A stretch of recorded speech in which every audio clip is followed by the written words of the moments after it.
जय हो। नॉर्मली हम सबके जो रिएक्शंस होते हैं वो बंधे बंधाए होते हैं।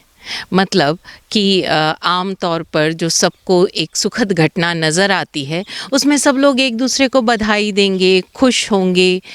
कभी कोई ऐसी घटना हो गई जो बिल्कुल नुकसानदायक लग रही है तो सभी लोग उदास होंगे। जिसका नुकसान हुआ है वो व्यक्ति भी और उसके आसपास वाले सारे लोग भी। लेकिन जब कभी ये रिएक्शंस हमारे मन मुताबिक नहीं होते तो हम ज़रा चौंकते हैं। ऐसा ही हुआ। एक व्यक्ति ने लगभग अपने 20 सालों की जमा पूंजी से लोन लेकर सब कुछ लगाकर एक आलीशान घर बनवाया। लोग उस घर को देखकर बड़ी तारीफ करते कि आखिर तेरी मेहनत रंग लाई। तूने इतने सालों से जो सपना संजोया था, आखिरकार तेरा सपना पूरा हुआ। तो सब लोग बड़े खुश होते थे। होता ही ये है, हमारे अपने हमारी खुशी में खुश होते हैं। आखिरकार सारा काम हो गया। पेंट, फर्नीचर, एवरीथिंग, सब कुछ घर रेडी था। कोई भी शुभ कार्य हो तो अच्छा मुहूर्त देखकर घर में प्रवेश किया जाता है। इसी तरह से उस व्यक्ति के ने भी शुभ मुहूर्त निकलवाया। तो करीब 4 दिन बाद का शुभ मुहूर्त था। उसने सभी जनों को, अपने सारे रिलेटिव्स को, फ्रेंड्स को, सबको बुलाया। घर में जब वो प्रवेश करे तो सारे सगे संबंधी उसके साथ रहे, वो भोज करे। इस तरह से पूरी प्लानिंग हो गई। अचानक ही भूकंप आ गया और वो पूरा घर तहस नहस हो गया। और भी घर तहस नहस हुए, कहीं कुछ, लेकिन उसका घर काफ़ी ज़्यादा नुकसान हो गया। लगभग पूरा ही घर गया और अभी तक तो वो उसमें शिफ्ट भी नहीं हुआ था। तो पूरा घर उसका टूट गया, एकदम कचरे हो गया। सब लोग उस घर के सामने खड़े होकर बड़ा अफसोस मना रहे थे कि देखो, बंदे ने अपने पूरी ज़िंदगी की जमा पूंजी लगा दी, अभी तक शिफ्ट भी नहीं हुआ था, एक दिन उसने इस बंगले में रहने का आनंद नहीं लिया और पूरा की पूरा घर टूट फूट गया। ये हालत हो गई, कितना दुख होगा बेचारे का। सब लोग ये सोच ही रहे थे। इतने में वो व्यक्ति आ गया जिसका वो घर था। उसके कंधे पर एक थैला लटका हुआ था। उसने उस थैले में हाथ डाला, मिठाई का डब्बा निकाला और सबको मिठाई बांटने लग गया। लोग तो सोच रहे थे कि वो बंदा आएगा, रोएगा, धोएगा, विलाप करेगा, हम उसे सांत्वना देंगे, लेकिन यहाँ तो मामला ही उल्टा। वो बंदा तो आगे बढ़कर सबको मिठाई खिला रहा है। अब आखिर रहा नहीं गया लोगों से। एक ने आखिर पूछ ही लिया, भाई तेरा सब कुछ बर्बाद हो गया और तू है कि मिठाई बांट रहा है। उसने कहा, भाई साहब आप मेरी बात नहीं समझे। बोले, क्या नहीं समझा? सामने दिख रहा है पूरा की पूरा घर तहस नहस हो गया और तू मिठाई बांट रहा है, क्या समझे इसमें समझना क्या है? लोगों को थोड़ा इरिटेशन भी हो रहा था कि ये बंदा क्या पागल हो गया। उस बंदे ने मुस्कुराते हुए कहा कि आप लोग इस टूटे हुए घर को देख रहे हो, लेकिन मैं ये देख रहा हूँ कि ये भूकंप अच्छा हुआ जो आज आ गया। अगर ये 3 दिन बाद या 4 दिन बाद आता, जब मैं इस घर में शिफ्ट हो चुका होता, अपने पत्नी, अपने बच्चे, माँ बाप और सारे अपने रिलेटिव्स के साथ, और उसके बाद भूकंप आता, तो मेरी क्या कंडीशन होती। ये तो शुक्र है कि पहले भूकंप आ गया और मेरा पूरा परिवार सेफ है। अरे गया तो सिर्फ ईंट गारा पत्थर गया, अंदर का कुछ सोफ़ा सामान गया, बाकी हम सब तो सेफ़ है ना। मैं इस सेफ़ होने की खुशी मना रहा हूँ। सच ही तो कहा कि हम अक्सर हमारी हानि के क्षणों में शोक मनाते हैं, उस हानि में छुपे हुए लाभ को हम देख नहीं पाते। महावीर वाणी कहती भी तो है, लाभोत्ति न मज्जेज्जा, अलाभोत्ति न सोयए। यानी लाभ के क्षणों में हम गर्व ना करें और अलाभ यानी हानि के क्षणों में हम शोक ना मनावें। लेकिन ऐसा तो होता ही नहीं। जब भी ज़रा सा भी नुकसान, एक्चुअली में वो नुकसान होता भी नहीं, बस हमारी सोच के मुताबिक जब भी रिज़ल्ट नहीं मिलता या चलो नुकसान हो भी जाता है तो हम बड़े परेशान हो जाते हैं। बिज़नेस में भी होता है कि कई बार जब कोई क्लाइंट रिजेक्ट कर देता है माल को, तो हमें बड़ी तकलीफ़ होती है, कैसा बंदा है, इतना बार हमने उसके लिए सब कुछ किया, कोटेशन दिया, ये दिया, और उसने हमारा माल रिजेक्ट कर दिया, आखिर कमी क्या है। लेकिन अगर वो ज़रा सा ध्यान से देखे कि मैं उस कमी को जानकर, बजाय इसके कि मेरा माल रिजेक्ट हुआ इसके लिए मैं शोक मनाऊं, मैं उस प्रोडक्ट में क्या कमी है उस कमी को दूर करूं, तो शायद इससे बड़ा ऑर्डर मुझे मिल जाए। लेकिन हम ऐसा देख ही नहीं पाते, क्योंकि हमारे मानस में सिर्फ और सिर्फ लाभ लेने की जो एक आदत पड़ चुकी है, हर पल जीतने की, बस हमारा नाम होता रहे, हम जीतते चले जाएं, हम उस पर गर्व करते चले जाते हैं, और कहीं न कहीं हम सफलता से चूक जाते हैं। बात शायद उल्टी लग रही होगी कि जब लाभ मिल रहा है तो सफल हुए ना, फिर असफल होने की बात कैसे आई। लेकिन ज़रा सा हम गौर करें तो अगर हम लाभ के क्षणों में गर्व करते हैं तो हम अपने इम्प्रूवमेंट के अवसर खो देते हैं, और जब हम उस इम्प्रूवमेंट के अवसर को खो देते हैं तो हम जीवन में अपनी सफलता के जो हम नए मापदंड गढ़ सकते थे, कहीं न कहीं उनसे भी चूक जाते हैं। एक बच्चा हमेशा फुटबॉल खेलकर जब भी घर आता तो उसके पापा पूछते, बेटा कैसा रहा तेरा मैच। वो बच्चा कहता, पापा आज मैंने इतने गोल किए, आज मैंने उतने गोल किए, और हमेशा कहता कि मैंने अपनी ओपोनेंट टीम को हरा दिया। और ऐसा कई दिनों तक चलता रहा। एक दिन ऐसा हुआ कि उस बच्चे ने जाकर बोला, उस बच्चे ने जाकर अपने फादर को बोला, क्योंकि उस दिन वो बड़ा उदास था। बोले, मेरे टीचर्स ने मुझे सेलेक्ट नहीं किया। तो पापा बड़ा हैरान हुए, क्योंकि जिस तरह से वो बच्चा डेली अपडेट दे रहा था और डेली खुश होकर घर आ रहा था, उसे तो लगा था उसका बच्चा चुन लिया जाएगा उस स्कूल टीम में। बोले, नहीं पापा, मुझे नहीं चुना गया, टीचर ने मुझे चुना ही नहीं, बाकी दूसरे लोगों को चुन लिया। पापा ने पूछा, तुम तो रोज़ गोल करते थे ना। बोले, हाँ। तुम्हारी टीम रोज़ जीतती थी ना। बोले, हाँ। कि फिर तुम्हें क्यों नहीं चुना। ठीक है, मैं कल तुम्हारे प्रिंसिपल से मिलता हूँ। सेकेंड डे वो प्रिंसिपल से मिलने गए। प्रिंसिपल ने उनकी बात ध्यान से सुनी और जो उनके स्पोर्ट्स इंस्ट्रक्टर थे उन्हें बुलाया। उस स्पोर्ट्स इंस्ट्रक्टर ने बड़े ध्यानपूर्वक पिता की बात सुनी और फिर कहा, सर, आपका बेटा सिर्फ गोल करना जानता है, हारना जीतना जानता है, लेकिन उसे गोल को बचाना नहीं आता। तो पिता बोले, तो क्या हो गया, वो एक अच्छा खिलाड़ी है। बोले, आपने उससे कभी पूछा कि वो किन के साथ खेलता है। अब हैरान होने की बारी जो थी वो पिता की थी। तो उसने कहा, किसके साथ खेलता है, मतलब स्कूल स्टूडेंट्स के साथ।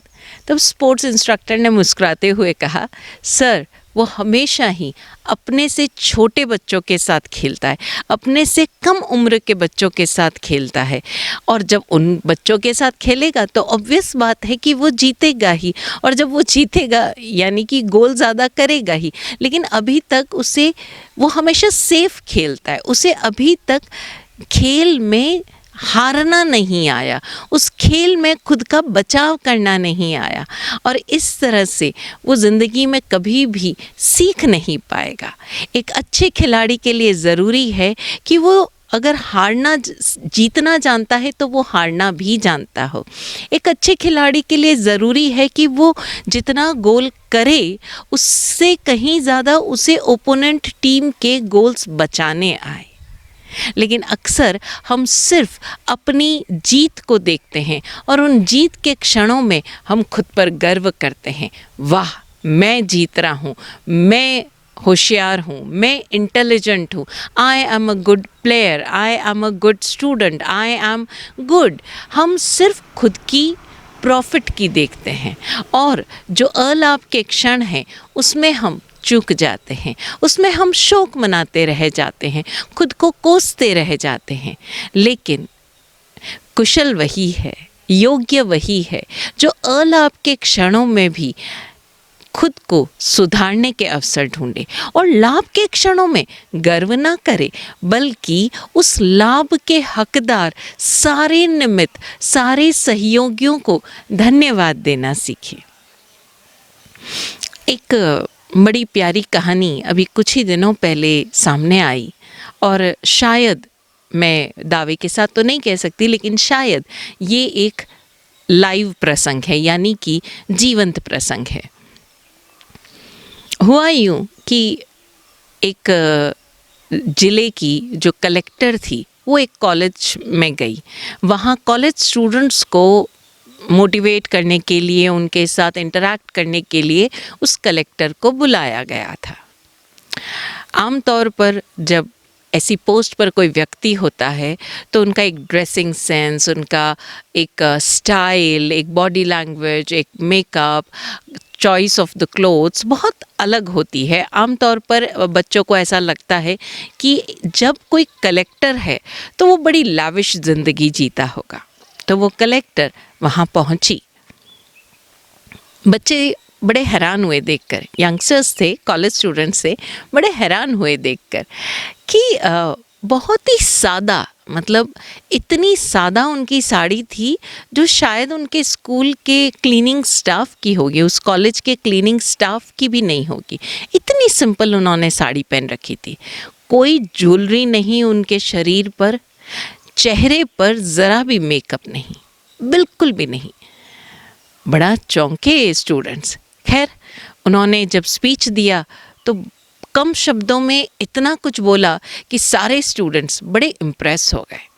अब आई इंटरैक्शन की बारी, तो कई सवालों के जवाब उन्होंने दिए, सब सेटिस्फाइड थे, लेकिन क्यूरियोसिटी थी। तो एक यंगस्टर खड़ा हुआ और उन्होंने कहा, मैम मैं आपसे कुछ पूछना चाहता हूँ, आप ज़रा बुरा ना माने, ये थोड़ा सा पर्सनल जवाब है, आप उत्तर देना चाहें तो दें, अन्यथा ना दें। कलेक्टर ने बड़ी संजीदगी से कहा, गो अहेड।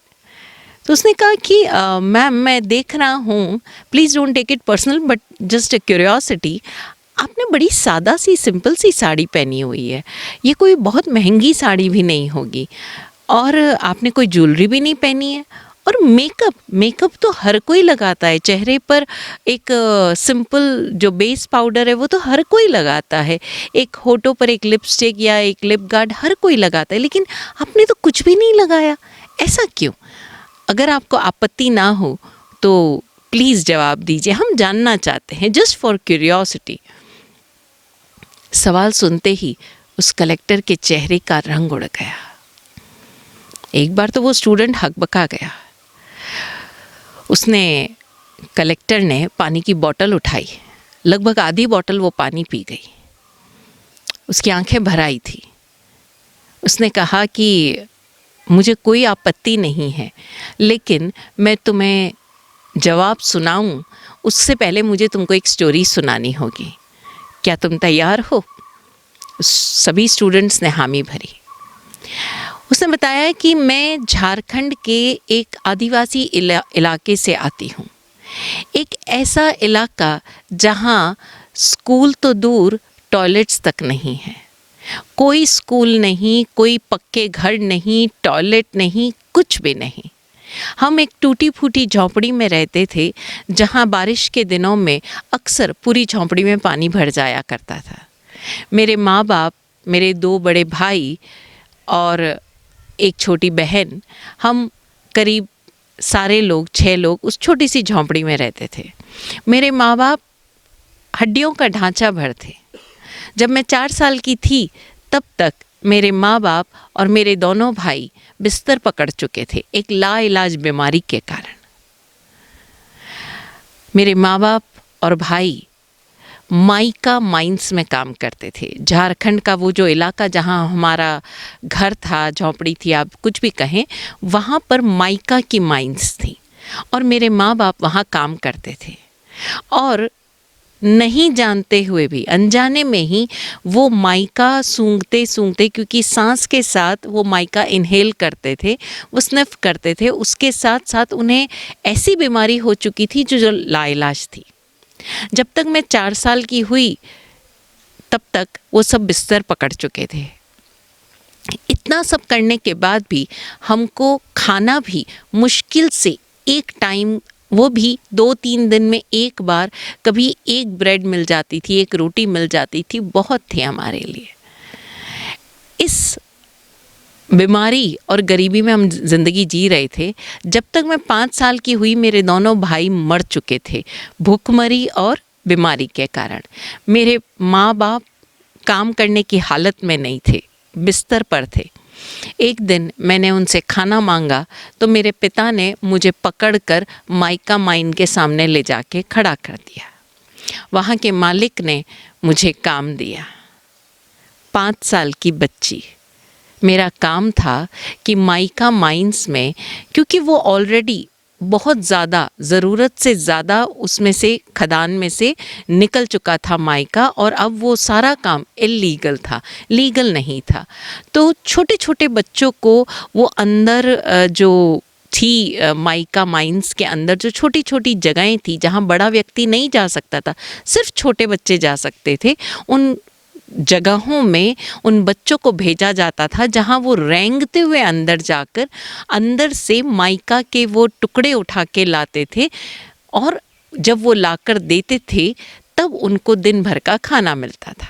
मेरा पहला दिन, सुबह मुझे अंदर डाला गया और लगभग 8 घंटे बाद जब मैं वो कुछ माइका के जो पत्थर थे, टुकड़े थे, वो मैं माइका जो ओर था, प्योर नहीं, जो और था, वो मैं लेकर जब मैं बाहर आई तो मुझे पहली बार भरपेट खाना मिला, और वो खाना खाते ही मुझे वॉमिट हो गई, क्योंकि पहली बार भरपेट खाना खाया था, और दूसरा पहली बार मैंने माइका सूंघा था।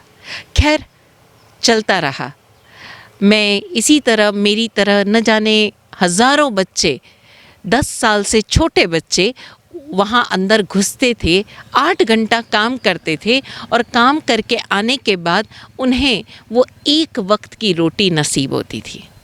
एक दिन जब बहुत तेज़ बारिश हो रही थी और मैं बुखार से तप रही थी, तो मैं घर पर ही थी, लेकिन उसी दिन लैंडस्लाइड हुआ और हज़ारों लोग उस लैंडस्लाइड में, उस खदान में ही दबकर मर गए।